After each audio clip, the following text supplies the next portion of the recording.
Vladimir, encantado de verte. Sos Igualmente, uno de Jorge. los grandes historiadores de este país, un hombre de gran conocimiento y gran experiencia, eh, no solo en la parte didáctica como profesor universitario, sino también como diplomático, como un hombre de estudio. Hablemos un poco de qué es la democracia,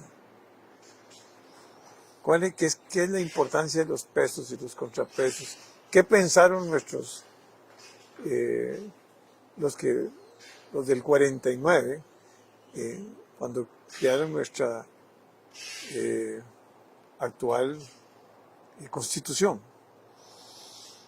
Mira, la democracia como concepto es un valor que viene desde hace 2500 años en la discusión filosófica. Platón, Aristóteles ya habían señalado eso, sobre existencia real de regímenes autocráticos, aristocráticos, monárquicos y la democracia, en fin, de acuerdo a aquella tradición. Y eso evoluciona hasta nuestros días, eh, pasando, digamos, haciendo un gran salto hasta los días anteriores a la Revolución Francesa, cuando empezó a discutirse en el pensamiento filosófico político la naturaleza del gobierno, de dónde surgía el poder.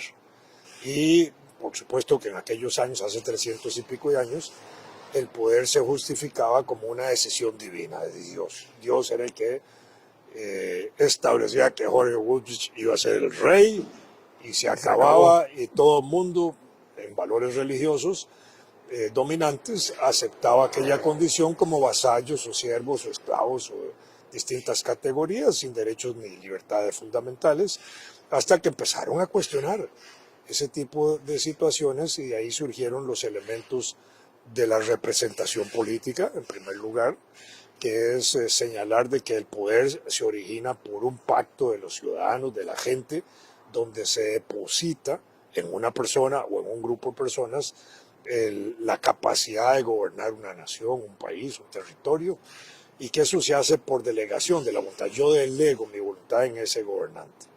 Y se supone que ese gobernante, digamos, tiene que ser democrático en el sentido de la representación popular, tiene que ser armónico con los votantes o con la gente que le ha delegado su poder. No puede convertirse en un dictador, en un déspota, en un tirano, en un ser autoritario, o no puede gobernar contra el pueblo, porque ese pueblo tendría un mismo derecho de rebelión para quitarlo, cambiar ese dictador y poner a otra persona armónica con esa voluntad popular. Esa es la naturaleza, digamos, del origen del régimen democrático.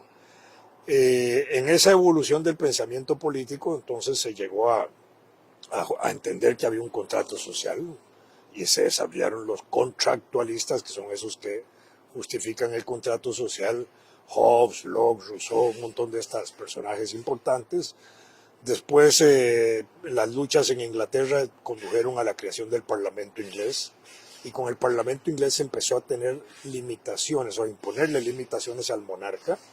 Entre ellas, no podía ya disponer del presupuesto, el presupuesto lo aprobaba el Parlamento, le fijaron rentas al rey, no podía declarar la guerra y la paz, en fin, empezaron a meterle un montón de trabas y a limitarlo, y empezaron a establecer un poder legislativo que hacía leyes, que ya se las quitaron al rey. El rey antes hacía las leyes, las interpretaba, las ejecutaba, etcétera. Ahora empezaron a dividirle los poderes. De ahí apareció la teoría de pesos y contrapesos de Montesquieu, ¿verdad? Donde están ya los poderes bien definidos: poder ejecutivo, legislativo, judicial, con funciones que son propias. Lo que es del poder legislativo es propio del legislativo, no lo puede delegar. El poder legislativo no le puede decir al presidente: mire, vamos a entrar en vacaciones, a partir de estos días, 15 días, un mes, usted haga leyes. Eso no se puede hacer. Lo mismo el Poder Ejecutivo no puede obligar al Parlamento o al Poder Ejecutivo, al Legislativo, para que ejecute leyes. Eso tampoco, ni para que interprete las leyes, que es función del Poder Judicial. Entonces se dividen las funciones públicas del poder, porque antes se tenía una idea de que el poder era uno solo.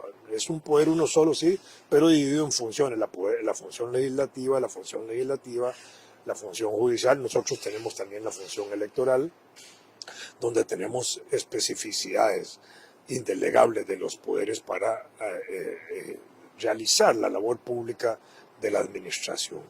Entonces, eso se va desarrollando de esa forma. La Revolución Francesa triunfa. Con la Revolución Francesa hay como un simbolismo universal de la caída de todas las monarquías, y después Napoleón empuja la revolución por toda Europa, ¿verdad? La Revolución de los Estados Unidos, igualmente anticolonial, juega un papel muy importante con su desarrollo constitucional. Todo eso influye en esos cambios. Vienen las revoluciones de América Latina, igual de antihispánicas, que conducen al establecimiento de gobiernos no monárquicos, donde empiezan a elaborarse lentamente los procesos republicanos. Así fuimos nosotros. Entonces nosotros entramos en ese proceso de la lucha anticolonial sin guerras. Nosotros no tuvimos guerras y no tuvimos que desarrollar un ejército, porque no había un ejército que derrotar colonial en Costa Rica. Si aquí hubiera habido un ejército colonial, probablemente aquí se hubieran desarrollado guerras anticoloniales, pero no hubo necesidad. Y nuestro patriota Pablo Alvarado, que era un joven maestro que había estado estudiando medicina en Guatemala en 1808, hace el primer grito de independencia en toda la región, antes que Hidalgo en México, que hasta 1810. Y ahí se inicia, digamos, ese corte hasta 1821, en el caso de nosotros, todavía hasta 1826 en otras latitudes latinoamericanas, cuando se afirmó el proceso de independencia y se fueron independizando todas las regiones. Y nosotros, al puro principio, ya independientes, nosotros antes de la independencia formábamos parte de la Capitanía General de Guatemala, o del Reino de Guatemala, donde nunca hubo rey. De paso, éramos una región ahí, formábamos una provincia. Ahí hubo una división administrativa que no es del caso ahora explicar, eso tiene sus toques. De ahí salió el partido de Nicoya también, que ahora vamos a cumplir 200 años de la anexión, dentro de pocos días. Y en ese proceso, Guatemala de Chiapas era una región que pertenecía a Guatemala, declara la independencia antes que Guatemala, y eso impacta al interior de la Capitanía General, porque Chiapas era parte de la Capitanía, Soconusco, Chiapas, toda esa parte, y eso conduce a la declaración de independencia de Guatemala, que era cabecera, y al final la resolución de Guatemala se comunica a todo Centroamérica, y en los siguientes días, el 21 de septiembre se pronuncia El Salvador, el 28 de septiembre Nicaragua y Honduras, el 29 de octubre nosotros, el 26, 28, 27 de octubre lo hace Nicoya, y desarrollamos un proceso de independencia de las regiones, en ese momento con una intención de anexarnos a México, que no se logra la anexión, pero con una convocatoria para realizar un congreso lo más pronto posible, donde se debían nombrar diputados, entre ellos negros, afrodescendientes, ciudadanos. Es interesante porque la Declaración de Guatemala del 15 de septiembre de 1821 propone que a ese congreso los afrodescendientes, ciudadanos los titula, puedan participar, es decir, les da la libertad. Es una cosa verdaderamente interesante, y eso a veces no se destaca del Acta de Independencia del 15 de septiembre. Bueno, nosotros entramos en ese proceso, iniciamos con la Declaratoria de Independencia de Costa Rica el 29 de octubre, se convoca, en ese momento se instala el 12 de noviembre un primer gobierno, la Junta de Delegados, que al mismo tiempo casi se convierte en una asamblea constituyente, porque es la que redacta la primera constitución de 1821, la del Pacto Social Fundamental Interino de Costa Rica, o Pacto de Concordia, pero es pacto. Acordémonos de Rousseau, de Hobbes, de Locke, de la idea del pacto, de esa idea de delegar la voluntad política para el gobierno. Eran juntas de gobierno durante 2 años y pico, desde 1821 hasta 1823 tuvimos esas formas de gobierno, donde hubo sacerdotes, que es muy interesante porque eran antiespañolistas, eran independentistas, entre ellos el tío de José María Castro Madrid, uno de los curas más importantes de aquella época. Y iniciamos ese proceso, pero al mismo tiempo hay que hacer elecciones. Ya habíamos hecho elecciones para nombrar diputado a Cádiz, ya habían procesos electorales, ya habían escogencias de representantes nuestros. Hay elección para nombrar los representantes al Congreso Centroamericano de 1823 y 1824. y ahí se orienta, digamos, el sentimiento centroamericano para reconstruir una república federal al estilo un poco de los Estados Unidos, quizás por esa influencia, y, y pasamos a formar parte de la República Federal en la forma de Estado de Costa Rica. Y como Estado de Costa Rica ya en 1824, estamos cumpliendo 200 años de eso, es que esa es una fecha muy importante también. Estamos cumpliendo los 200 años en que se crea el Poder Ejecutivo, el Poder Legislativo y el Poder Judicial con funciones propias, indelegables, de cada poder de Estado.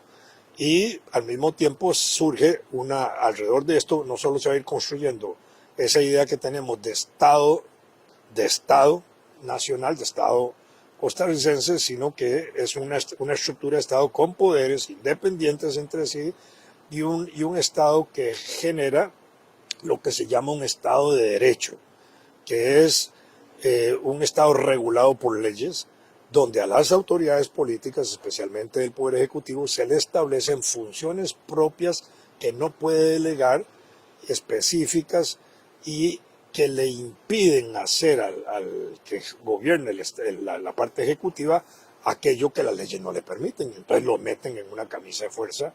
Pero esa es la democracia como ha venido funcionando nosotros. Así ha funcionado para nosotros y en todas partes del mundo. Y de ahí en adelante nosotros tenemos un desarrollo muy, muy interesante, Jorge, porque nuestros primeros jefes de Estado el primer jefe de Estado fue educador, Juan Muela Fernández, desde 1824 hasta 1833. Pues eso marca, digamos, un proceso muy importante.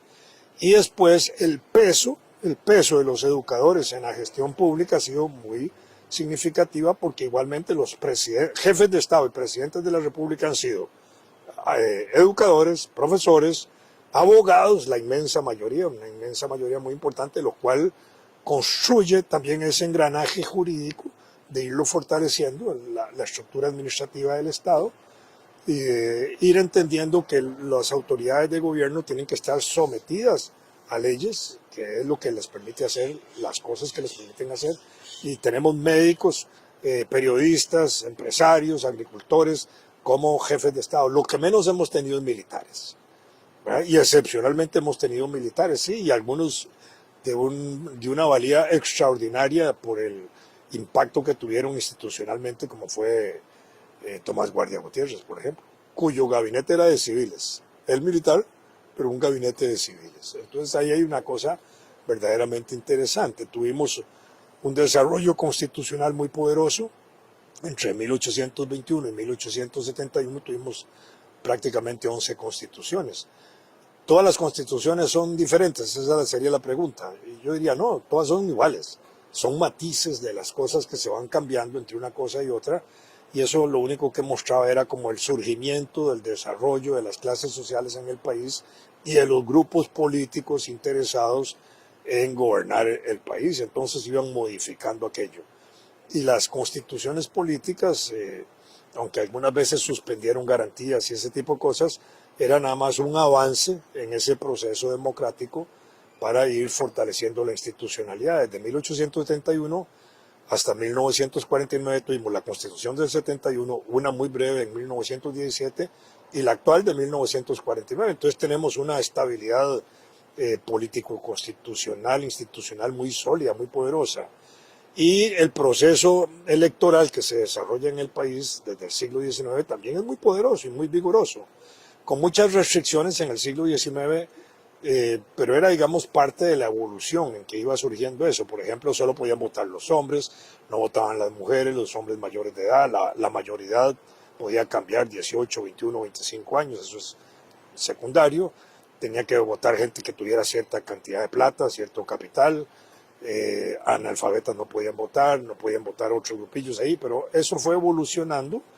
1889, cuando se producen las elecciones de ese año, se produce una movilización del ejército y unas situaciones por las cuales se interpreta que quieren desarrollar una actividad para evitar el triunfo de José Joaquín Rodríguez, digámoslo así, y se movilizan 5,000 y pico campesinos, que es lo que da origen al famoso Día de la Democracia. Se respeta el resultado electoral, participan las mujeres en ese momento de manera muy importante, de allí que el presidente Rodríguez hubiera planteado en algún momento la necesidad de que a las mujeres se les reconociera el voto. Y usa el término reconocer, porque el concepto de reconocer para mí es muy importante porque implica que tienen el derecho, pero no se les reconoce. No es un problema de darles un derecho, sino que ya lo tienen, pero hay que reconocérselo. Bueno, eso no se logra hasta 1949. Y esa elección del 89 fueron 912 electores sobre 340.000 habitantes, el 0.3% de la población. Y uno dice, ¿eso es democrático? Y si lo comparamos con hoy, no, pero era la democracia de la época y así funcionamos. Y tenemos procesos de alternabilidad de gobiernos de 4 años, la mayoría, algunos de 3 y uno que otro de 6, desde 1847, bastante constantes. Con los tres poderes, claro, con los tres poderes funcionando. Y con las limitantes que tenía cada poder. Con las limitantes, claro. Y la aceptación real, tácita, institucional de que eso era así. Y quien asumía el gobierno entendía esa división de poderes. Y se respetaba. Se respetaba y se respetaba el proceso de la formación de las leyes. Y se le daba un margen al presidente o al jefe de Estado para que en la gestión legislativa tuviera un periodo propio, que lo que llamamos ahora sesiones extraordinarias, para que el presidente pueda proponer proyectos de ley propios, que gestione cosas que le interesan. Y solo eso está en la agenda. Y solo eso, si el presidente no manda nada, el Congreso no trabaja. O manda un proyecto y tiene que discutirse eso. Sí, así es. Y bueno, en este caso, en este gobierno último que tenemos, los primeros días de gobierno, el presidente no mandó proyectos de ley, no sé si te acordás. Entonces hubo varios días en que la asamblea de ahí no arrancaba porque no había una gestión de gobierno que impulsar, porque los diputados por sí mismos no pueden activar una agenda propia ni pueden traer del archivo de agenda o y ahí puede haber planteado sus proyectos prioritarios de acuerdo a su perspectiva. No, pero además te voy a decir algo más, y eso fue casi una propuesta mía. Cuando estuvimos en la Junta de Notables, en época de Laura Chinchilla, yo propuse que se invirtieran las sesiones legislativas para que el gobierno que entra arranque de una vez con sesiones extraordinarias. Eso finalmente se aprobó, dichosamente, y empezó a funcionar con el gobierno de Rodrigo Chávez. Pero, ¿por qué? Porque venía el resultado de una elección, ganaba un presidente y un partido, y ese presidente entraba el 8 de mayo con sesiones ordinarias donde no podía enviar proyectos de ley propia. Entonces, todo el discurso de campaña electoral... 6 meses sin nada. No, más que 6 meses, porque pasaban de mayo, junio, julio, después entraba agosto, el mes de extraordinarias, y después entraba septiembre, octubre, noviembre. Y sí, se pasaban 7, 8 meses en que el presidente no podía presentar nada relacionado con su campaña ni con las ofertas. Entonces, cuando ya empezaba el periodo largo de diciembre, enero, febrero, marzo y abril, ¿verdad? Ya los enredos del país los llevaban por otra ruta y ya no podía devolverse al periodo electoral previo. Entonces, ahí eso contribuyó, me parece a mí, a ese desencanto, a esa desilusión de la gente por los resultados de las elecciones y por la ineficacia de los gobiernos para hacer planteamientos inmediatos de acuerdo a las expectativas de la gente que había votado. Para eso tenés que tener proyectos. Sí, claro. Tenés que tener un partido político que haya estudiado, gente que se haya estudiado toda una cantidad de proyectos. Bueno, en el caso nuestro, así veníamos, pero el último gobierno no tenía proyecto ni partido. Y tuvieron un partido de último nivel, de última ocasión ahí, casi para la ocasión, Taxi le han llamado, sí, que fue un partido que se inscribió a última hora y por primera vez participaba, bueno, y tuvo su pegue y ganó, por las razones que tal vez en otro programa podemos analizar, pero en ese sentido era un gobierno sin experiencia, sin tradición histórica, sin tradición política, sin experiencia política de quienes estaban ahí, al punto de que empezaron a nombrar gente casi como sacándolos de una tómbola, ¿verdad? Y improvisando, y eso ha sido un desastre porque tenemos un gobierno en este momento en que llevamos casi un ritmo, cambios continuos, ¿verdad? Un ritmo casi ya vamos a llegar a un ritmo de casi 3 cambios institucionales por mes. Y entonces eso, ¿qué es lo que implica? Un atraso en la gestión pública, una incapacidad de poder gestionar la administración pública, una ausencia de proyectos, porque no es porque el presidente no tenga una visión, sino porque los ministros también tienen su propia. Y si cambias un ministro y el otro llega, de pronto no le va a decir, mire, continúe aquella agenda, y entonces ¿para qué lo destituyó? Yo voy con lo mío, déjeme hacer algo a mí, y empieza otra vez a arrancar de cero, y ese es un problema de atraso para el país. Bueno, entonces tenemos esa situación particular por la cual, digamos, el desarrollo institucional del país se desenvolvió de esa forma. Entonces tenemos educadores, abogados, estabilidad en el sistema electoral, estabilidad en el sistema político, estabilidad en la alternabilidad de gobiernos. Y en 1890 se desarrollan los partidos políticos como organismos, como instituciones encargadas de representar a los ciudadanos para la participación en las elecciones. Entonces, después de 1890, solamente a través de partidos políticos podemos participar en procesos electorales. Bueno, eso es parte de nuestra democracia. En el periodo ese de 1871 a 1948, la Constitución Política del 71 le dio un enorme poder al presidente. Es lo que hemos llamado siempre, digamos, aquí el presidencialismo, cuando el presidente tenía un peso enorme en la gestión pública. Y eso era válido hasta 1948, solo que esa última década, del 40 al 48, se alteró en muchos aspectos. El contexto de la Segunda Guerra Mundial, la crisis económica que tuvimos por eso, el 80% de nuestras exportaciones eran de café. Alemania era el tercer país al que nosotros le exportábamos café en aquella época. Todo eso se vino al suelo, y los soldados no toman café, desgraciadamente. Y entonces entramos en una crisis, una situación muy difícil. Entra un gobierno como el de Calderón Guardia, apoyado pues era el candidato de León Cortés. En el momento León Cortés era el presidente entre el 36 y el 40.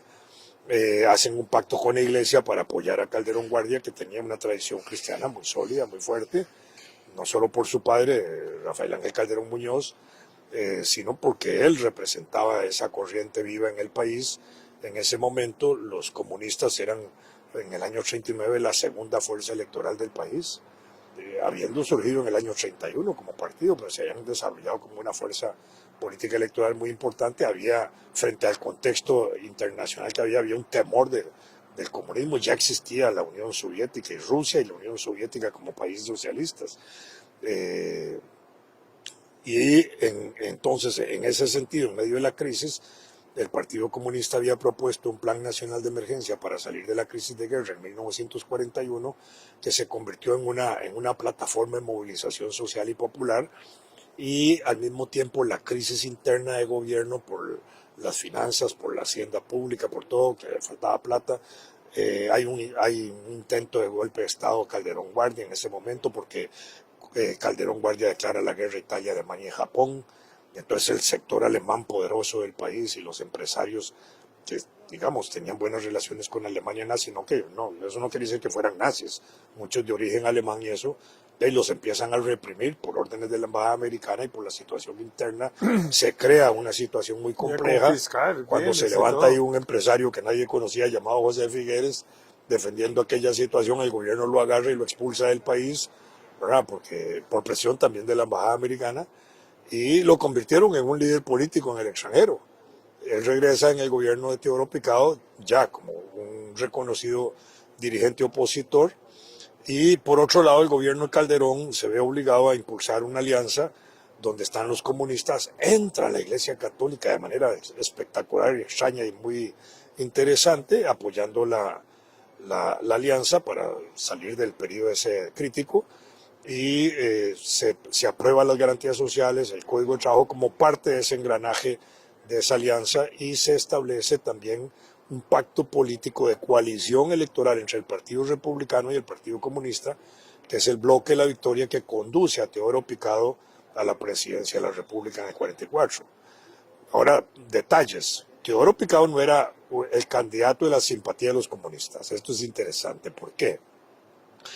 porque Teodoro Picado había sido director de colegio y como director de colegio a finales de los 30 había reprimido a estudiantes comunistas.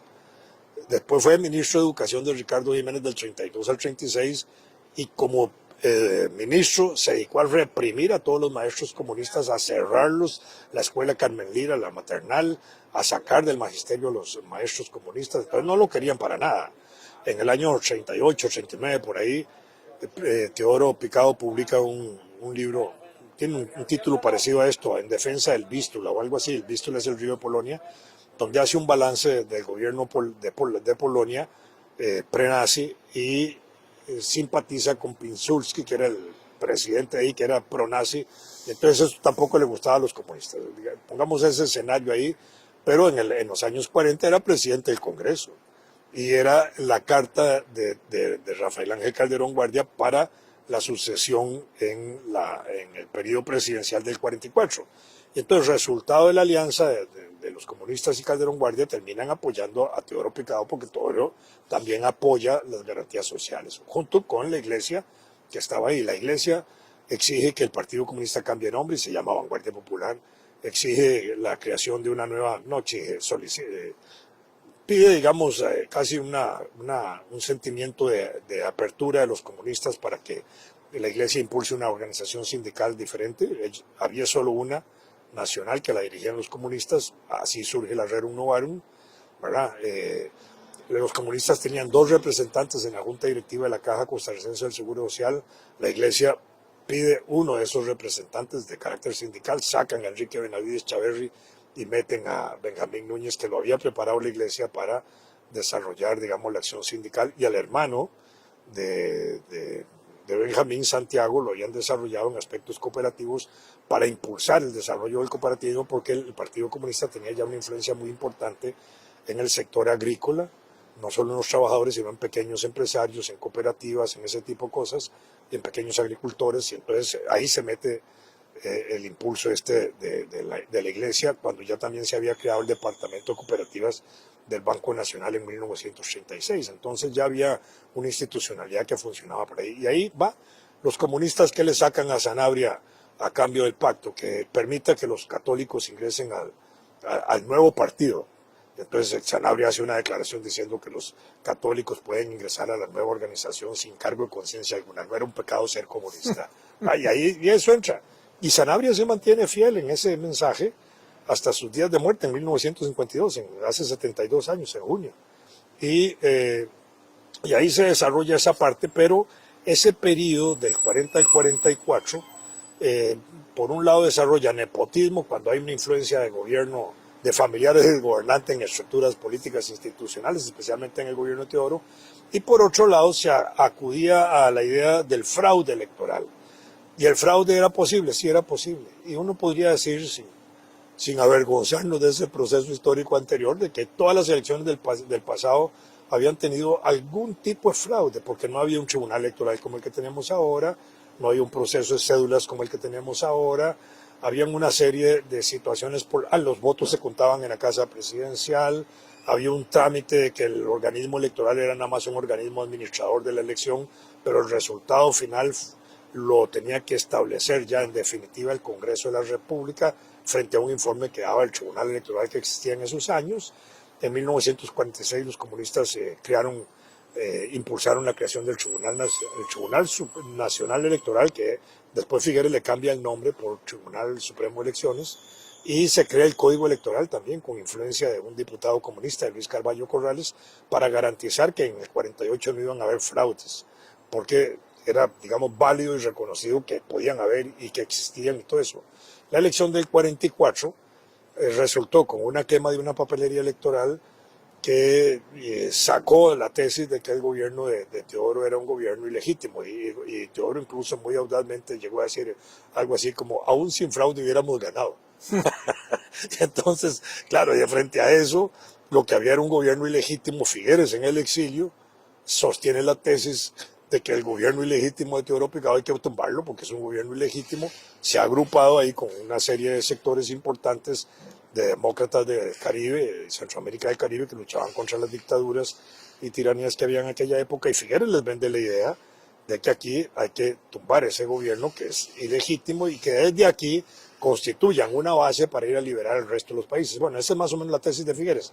Pero muere León Cortés, que era el líder político más importante del país en términos después de su presidencia, como un líder opositor al gobierno de Calderón después de la alianza con los comunistas, y obviamente se le enfrenta a Teodoro Picado en el 44.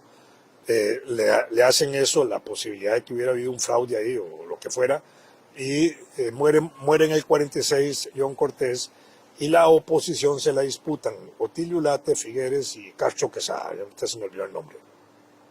Y la gana Ulate con la tesis de que esperen a las elecciones del 48 para ver si en ese momento hay fraude, entonces estaría de acuerdo con la tesis de Figueres de ir a la insurrección. Y así se va a las elecciones del 48. Hay otros detalles que no tenemos ahorita tiempo para explicarlos, pero se va a la elección del 48, sucede un acto en el Tribunal Electoral, un voto salvado. Un voto salvado, para quienes nos oyen, es una decisión de uno de los magistrados electorales en oposición a la mayoría, dando a entender que habían habido visos de irregularidades en el proceso electoral, pero como el resultado electoral se pasa al Congreso, para que el Congreso defina el resultado y lo apruebe y lo avale, y el Congreso anula la elección de presidente de Ulate, dejando viva y activa la elección de diputados de comunistas y republicanos, porque habían aumentado también y había una mayoría parlamentaria de ellos, ¿verdad? Esa situación de anular una elección o de establecer un presidente por el Congreso se había dado en 1913 con Alfredo González Flores. Alfredo González Flores no fue un candidato que participó en las elecciones, fue Carlos Durán, Máximo Fernández y Rafael Iglesias los candidatos. Ninguno sacó los votos. En el Congreso se analiza el resultado. Uno de esos candidatos se retira para que haya una mejor negociación. No hay acuerdo para escoger el presidente entre los que participan en la elección. Entonces el Congreso nombra lo que en aquella época, y era válido hasta 1948, nombraban los vicepresidentes de la República, que se llamaban designados. Nombran a los designados, entre ellos Alfredo González Flores, y los llaman a ejercer la presidencia. Ese era el mecanismo que hubiera seguido en el 48. Anulada la elección de Ulate, tenían que haber llegado a un acuerdo político para ver si entre Calderón y ¿cómo se llama? Y Ulate había algún acuerdo para nombrarlos. No iba a haber acuerdo, entonces había que nombrar designados y jalar a uno de ellos, que era más o menos la situación del 3. Eso no nos llegó, ¿por qué? Porque Figueres se levanta para defender el resultado de la votación. Y esa situación ya marca un parteaguas muy importantes, porque a partir del alzamiento de Figueres, de la revolución militar de Figueres, que sale triunfante, y de la asunción de Figueres durante 2 años imponiéndosele a Ulate como gobernante, ya marca una diferencia, porque hay un nuevo proceso institucional. Figueres anula, digamos, la constituyente, la inhabilita, la constitución política, llama a una nueva asamblea constituyente que redacta la actual constitución política, que sale ahora sí en resultado del periodo anterior presidencialista con controles al presidente. Si el periodo anterior, 1871 a 1948, había sido de mucha fuerza para el presidente, en este otro proceso hay controles más fuertes para el ejercicio del Poder Ejecutivo y más fuerza para la Asamblea Legislativa, que es la situación que tenemos. Entonces aparece la Contraloría General de la República y aparecen un montón de instituciones controladoras de la administración, de la Hacienda, del ejercicio, digamos, del Poder Ejecutivo, y no ha habido ningún problema desde 1949, con Ulate en adelante, de que estas cosas funcionen. El presidente actual se queja de que la Asamblea Legislativa nombra a los magistrados. Siempre ha sido así. Y nunca hubo problema de eso. Aun cuando cambiaban los gobiernos, fuera Liberación o la Unidad, o fuera la Liberación y la Unidad Social Cristiana, siempre fueron cambios alternos y se respetaron. Y hubo momentos en que a un gobierno le tocó, en el periodo de su gobierno, impulsar el nombramiento de magistrados, y eso siempre se hace por resultado de negociaciones políticas en la Asamblea Legislativa, considerando notables juristas o notables abogados que pueden ir a desempeñarse ahí. Y si uno revisa, digamos, la composición de la Corte, es de gente muy notable, muy distinguida. Puede uno no estar muy de acuerdo con las tesis jurídicas, que es otra cosa, pero es gente notable, respetable, etcétera, que hubo siempre al frente de la Corte. Y en el poder electoral, digamos, uno puede, digamos, también reconocer que ahí hubo personajes importantes y tal vez ahí sí pudo haber habido un control político electoral porque en el periodo de Figueres de la Junta de Gobierno se prohibió la participación de los comunistas en procesos electorales y hasta 1975 no se les permitió participar y eso era el tribunal el que tomaba la decisión y se la pasaba a la Asamblea Legislativa y ahí avalaban y la anulaban partidos.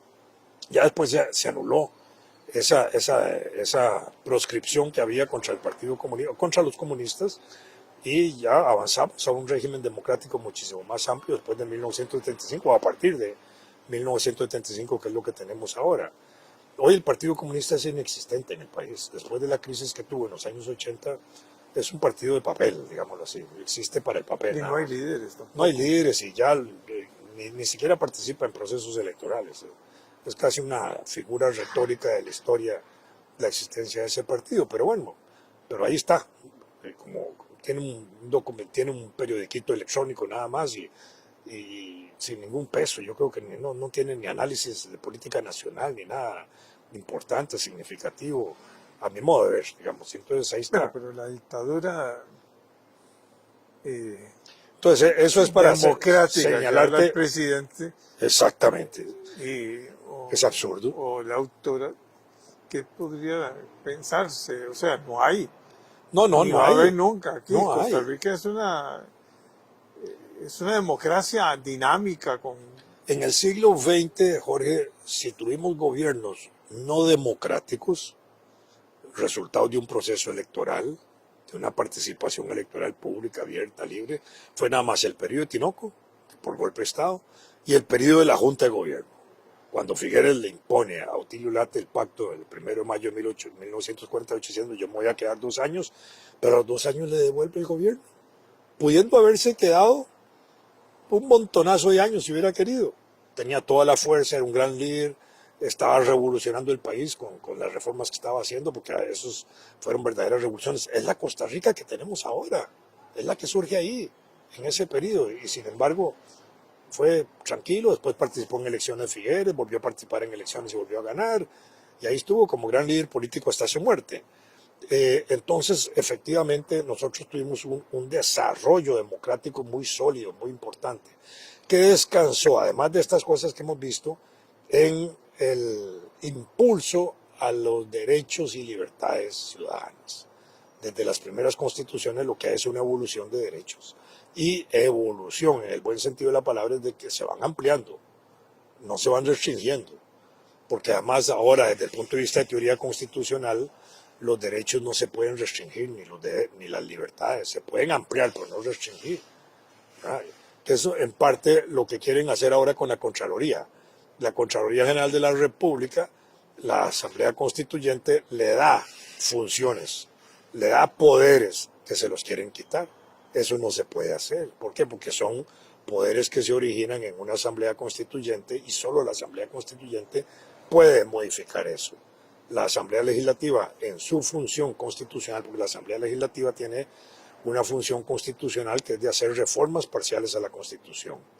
Ahí actúa como si fuera una Asamblea Constituyente en lo que técnicamente se llama poder constitucional derivado, poder original derivado, que es el poder que la Asamblea Constituyente le da a la Asamblea Legislativa para hacer modificaciones legislativas, pero no puede hacer modificaciones negativas a lo que ya existe positivo. Puede ampliar lo que existe negativo quitando lo negativo, pero no puede limitar, y eso es lo que quiere hacer el actual gobierno con la Contraloría, para poner el caso específico, y con 4 leyes que quieren modificar ahí justamente para poder intervenir de manera directa, sin controles, sin transparencia, casi contratando a dedo a negocios como él quisiera o como el presidente quisiera, y eso no se puede hacer. Entonces, ese es el dilema que tenemos. Ahora hay más bien posturas autoritarias, dictatoriales, tiránicas, despóticas, si uno las quiere ver de todas esas formas, de quien ejerce hoy la presidencia de la República frente a su propio gobierno,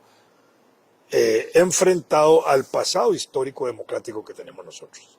Hemos tenido una democracia, sí, con limitaciones, sí, con lunares, sí, por supuesto que sí. Todas las democracias. Todas, pero hemos tenido una gran democracia. Pero es una gran democracia. Es una gran democracia. Hay que defenderla. Hay que defenderla. Y es una democracia que nos ha permitido... Ejemplar en el mundo.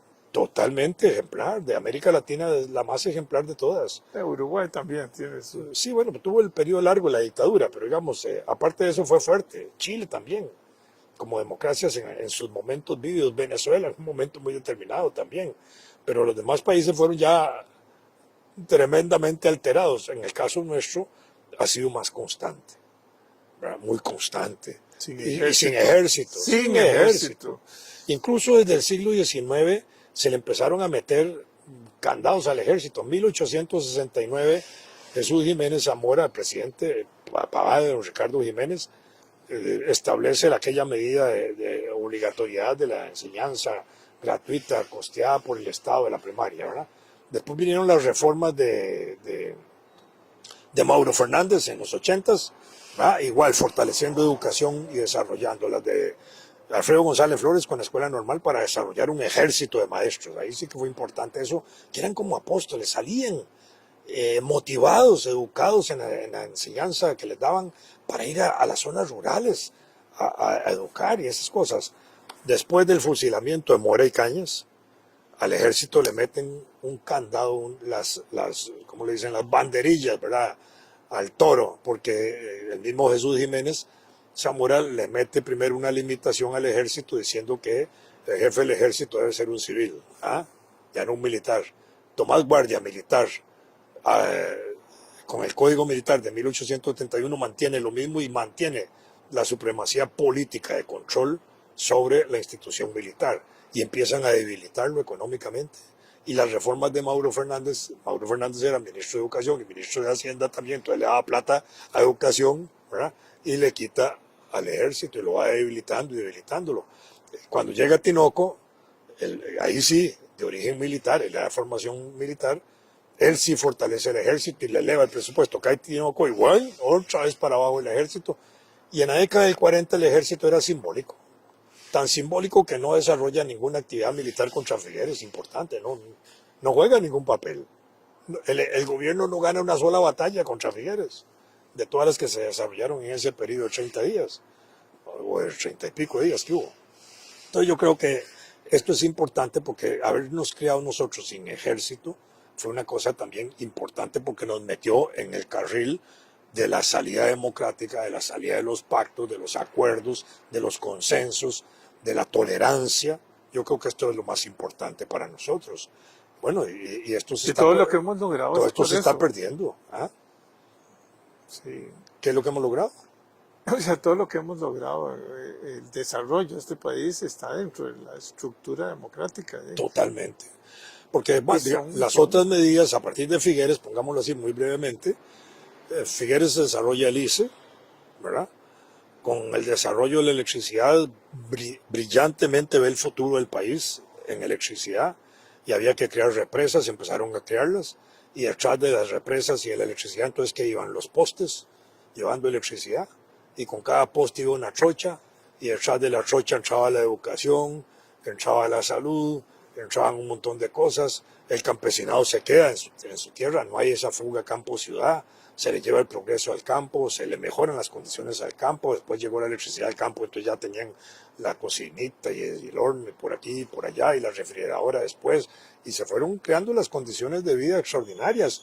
Y si en 1900 nosotros teníamos una expectativa de 35 años de vida, en el 43, para los días de las garantías sociales, teníamos 43, 44 años de expectativa de vida. Hoy tenemos 82 las mujeres y 78 los hombres, gracias a esas reformas que se hacen en el 48, de transformaciones profundas, que son democráticas, que mejoran la condición de vida del pueblo costarricense, de salud, de educación, de oportunidades. Todo eso se está perdiendo ahora. No, en la queja del presidente, que en algunas cosas tiene razón, es que hay un entrabamiento por la clase, digamos, por la estructura que tenemos, pero es porque no conoce también de cómo se negocia cómo, cómo llegar al Congreso y cómo buscar acuerdos multipartidarios cuando él tiene apenas Nueve, 9 ocho votos. diputados en este momento. 8. 8,57. Sí, claro. Pero otros gobiernos han sido así. El PAC, los últimos 2 gobiernos anteriores, tuvieron 12 y 10 diputados Y gobernaron. y gobernaron. Y en los anteriores de Laura y Oscar fueron congresos que tuvieron menos de 20 diputados, sobre 57, tenían que negociar. Y así era. Es decir, era una situación por la cual la gente tenía capacidad de negociación, de llegar a acuerdos y de empujar la carreta hacia adelante, que es lo más importante.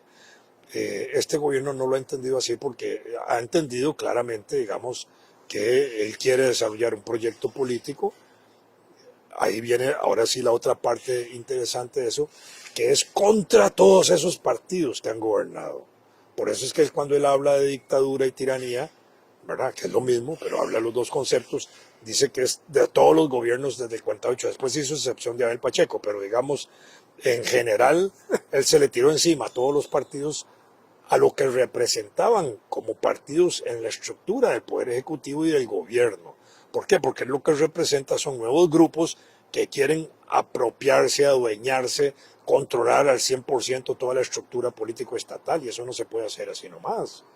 Solo se puede hacer a la fuerza, pero no de esa forma. Entonces, cuando él habla de dictadura, de esos, y usa un término muy, muy fino y muy jodido políticamente. Te voy a explicar por qué. Porque él dice, esos que han gobernado con el nombre de democracia han ejercido una dictadura en favor solo de ellos y de los grupos que ellos representan, pero han gobernado contra el pueblo, porque el pueblo no está representado en esos sectores. Ese es un lenguaje típicamente comunista, leninista. Te lo digo yo que conozco la doctrina, que conozco eso, porque en el lenguaje político del Manifiesto Comunista de 1847 había un concepto de clases sociales y de gobiernos o de sistemas políticos basados en una dominación de clase. Esclavistas, esclavos, señores feudales, vasallos y siervos, burgueses y proletarios. Y ese gobierno burgués era una dictadura disfrazada de democracia que se imponía sobre el resto de la población. Por eso Lenin establece el concepto de dictadura del proletariado, que la mayoría domine en forma opresiva contra la minoría. Si las minorías antes gobernaban diciéndose que eran representativas de la mayoría como una dictadura de la minoría, Lenin plantea la dictadura del proletariado como una democracia más amplia. Solo que aquí Chávez no está planteando eso, pero está llevando el país a ese punto de extremo de señalar que quienes han ejercido el gobierno en el país son dictadores contra el pueblo disfrazados de demócratas. Y que él, que no está cogiendo el discurso de Lenin para decir yo soy el representante del proletariado, ¿verdad? Voy a establecer una nueva dictadura del pueblo. Eso no lo está diciendo, pero es un lenguaje muy peligroso para la agitación política y para el sistema democrático lo que está planteando él. Bueno, clases de historia muy importantes, preocupaciones, Y claro, mucha polarización. No ha habido ningún cambio, ¿verdad? no hay. O sea, recientemente destituyó a una ministra porque autorizó una, Porque no le consultó, porque no le habló, sí, porque no le pidió a él pero no tenía permiso. que consultarle, era una potestad de la ministra. Claro. Tal vez para quienes nos oyen, es decir, el Poder Ejecutivo tiene 4 formas de representarse.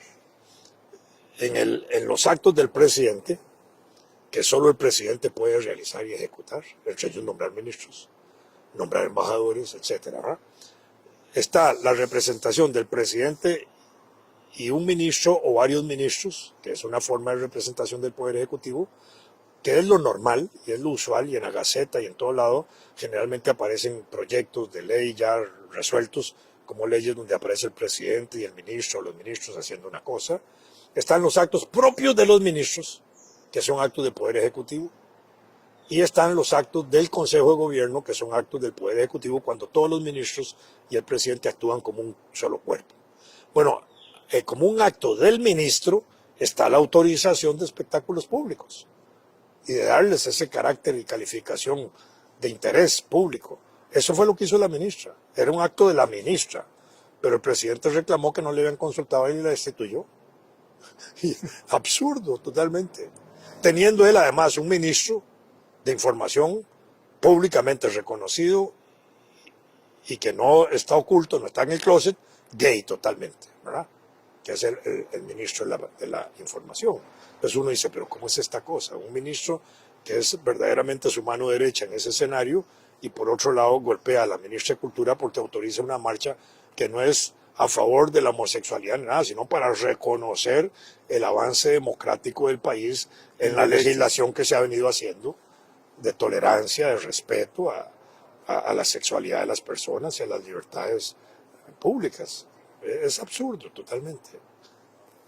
Bueno, mire, yo creo que te voy a invitar la otra semana, Mucho gusto.